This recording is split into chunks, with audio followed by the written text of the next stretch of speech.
जूनागढ़ में विश्व हिंदू परिषद ने राष्ट्रपति को संबोधित करते हुए एक ज्ञापन कलेक्टर को दिया है। दरअसल ममता सरकार पर वक्फ कानून की आड़ में बंगाल में हिंदुओं पर हो रहे अत्याचार के खिलाफ विरोध जताते हुए ये ज्ञापन दिया गया है। हाल ही में वक्फ कानून अधिनियम के तहत बंगाल में हिंदुओं पर काफ़ी अत्याचार हो रहे हैं, जिसमें ममता सरकार हिंदुओं को रक्षा देने में विफल रही है। इस मुद्दे पर विश्व हिंदू परिषद ने जूनागढ़ में राष्ट्रपति को संबोधित करते हुए जिला कलेक्टर को एक याचिका भेजी है। इस याचिका के माध्यम से मांग की गई है कि बंगाल में राष्ट्रपति शासन लगाया जाए। आज बंगाल में जे कई हिंदुओं पर अत्याचार थई रह्या छे एना विरोध में विश्व हिंदू परिषद बजरंग दल एक कार्यक्रम आप्यो छे।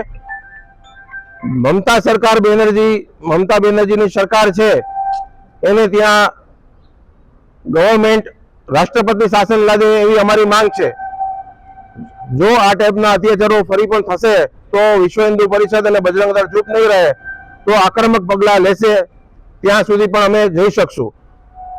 अमारी सरकार ने नम्र अपील है कि बंगाल में राष्ट्रपति शासन लागू करे। आज अमे बंगाल अंदर जे कई भी हिंदू ऊपर जे कई भी अत्याचार थया छे एना विरोध में अमे आवेदन पत्र आप्युं छे। जो आमां मांगणी स्वीकाराशे नहीं अथवा तो हजू कोई पण हिंदुओं पर अत्याचार थया तो हिंदू समाज विश्व हिंदू परिषद बजरंग दल चूप नहीं रहे अने आक्रामक पगला लेशे। हमसे जुड़े रहने के लिए हमारे YouTube चैनल को सब्सक्राइब करें और नई वीडियो की नोटिफिकेशन के लिए बेल आइकॉन को दबाएं।